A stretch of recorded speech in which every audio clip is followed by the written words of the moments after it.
So how many homeopathic arnica tablets would you have to buy to get a single molecule of arnica? The answer is 7 million billion billion billion billion. Billion, billion, billion, billion, billion. I guess a maths expert worked out that a single molecule of arnica ingredient is diluted over and over and over and over again until it's eventually divided between, anyway, you know the numbers. Welcome back. You're watching Britain's Brightest Daytime Show, where in a moment Scott will be taking us through the rest of today's headlines. First though, the panel's thoughts on this story from The Independent, an unusual protest against homeopathy. You can ping us an email with your thoughts. wrightstuff@5.tv is the address. At 10:23 a.m. Next Saturday morning, more than 300 skeptics are going to take part in a mass overdose on homeopathic pills. Each of the demonstrators will swallow a whole bottle of pills outside a different branch of Boots the Chemist. Why Boots? Well, the protesters are furious that the high street pharmacy chain sells homeopathic treatments, which they say are based on absurd pseudoscience. They reckon if they all survive, they will have proved that homeopathy is nonsense. Will they?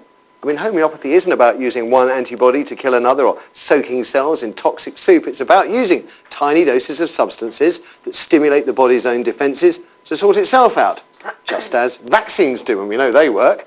Homeopathy is big business, £38 million a year in this country. No wonder Boots wants a slice of the action, and around 500,000 people take these natural remedies. Do they know more than these 300 protesters? For its part, Boots says, we aim to offer the products we know our customers want. Indeed, you may remember just 3 months ago, Paul Bennett, a top-level exec at the company, admitted his stores do indeed sell these treatments because many people buy them, not because they work, because they don't. So says he. But you're a believer, aren't you, Scott? I am. I have a lesbian homeopathic marathon running acupuncturist that I see, and I believe in what she does. You know, I think that a lot of medicine, a lot of health recovery is psychological anyway, not that homeopathy is, but I think it does give you the feeling as a patient that you've taken your health in your own hands a little bit. And you know, a lot of doctors are trained in homeopathy anyway, because a lot of it is included in their there's other things, not just the medicine, but you're meant to ask the patient how they are in other ways of their life, and you're not meant to rush them through a clinic visit like so many doctors do. I know reflexology is offered on the NHS to people with cancer. Acupuncture is too. Acupuncture you can get, electroacupuncture I've seen. What about these sort of dilutions where you get sort of one part of a toxic substance perhaps to billions and billions of parts of water? I mean, it's so dilute. Do you believe that they can actually work? Or well, I maybe think there's nothing there at all. I think that all medicines are risky and slightly, you're taking a chance with anything you take. And they seem to have worked for me because I'm 8,000 years old. And I'm still here. Damn it, I'm still here. And this is whiskey. And no, I mean, marijuana is, in a way, a homeopathic remedy, isn't it? No. Oh, it's not. Is it not? It's not, because in a homeopathic remedy, there is effectively none of the substance left. It's not just a tiny molecule that's been diluted. It's been diluted to the point where there's actually none of it left. In the bottle that you take, there is none. There might be one molecule out of 2 billion bottles that they produce. So there's none in the bottle you sound like the kind of guy who might be standing outside Boots on Saturday morning. Yeah, I might well be. I might well, because I think there's a dangerous edge to that, because what it does know it's not dangerous for you, but it's not curing you.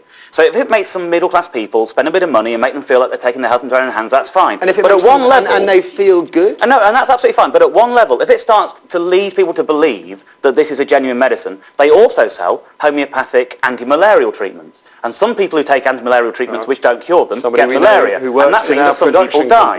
And so if it leads to a belief in stuff that doesn't actually help you, and somebody doesn't go to their doctor who will help them because they go to Boots and buy an anti-malarial thing instead. I don't think Boots actually sell the anti-malarial treatments, but some homeopathic practitioners do. Then that's actually dangerous. And Boots selling homeopathy leads some people to go, well, they're a big chemist, they sell it, it must work. So you're saying Boots should sell marijuana, is what you're saying? Well, I'm saying marijuana is actually something where you take a dose of something. Right. Yeah. If there was a homeopathic version of marijuana, it would contain no marijuana. Right. That's what I'm saying. Okay. Gail, are you a cynic or are you a believer? I'm cynical, I'm afraid. I've tried homeopathic remedies before for certain things, but then again, I've also been put on medication for things that I've had, and they've been not good for me at all, and they've actually thrown me in a worse position than I was already. So I'm Scottish, man. We don't need anything. Just a few drams, you're all right. And I have tried to take a few, people have always been extremely nice and gone, right, my hair fell out, take this, the homeopathy stuff, and I've taken, nothing. Now, I mean, Dave, the boots situation is quite interesting because there's the largest part of my thinking on this says that if people buy stuff and it makes them think they're feeling well, then that is good. Yeah, and that's the placebo effect, and that works. The placebo effect, that's fine. Do you share Dave's concern that Boots is legitimising an area of medicine that is not empirical, that is not scientific? You're buying pills at Boots. I mean, come on. If you're taking that risk, you're already thinking, well, this might work or might not. Arnica cream does work, by the way. I've used it on bruises and on cuts, and it does help you heal faster. Well, I mean, how can you?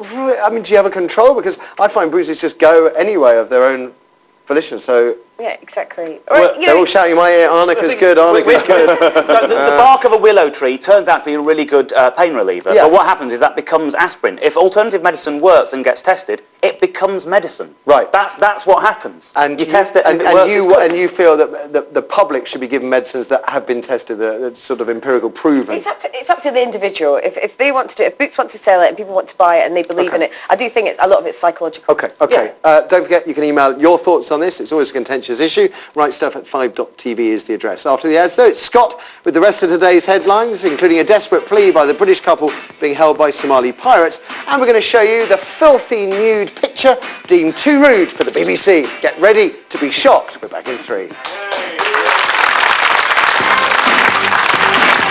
According to today's Telegraph, Indonesian Muslims want women banned from having perms because they're ugly, they invite moral dangers, or they damage your hair. Find out after the break.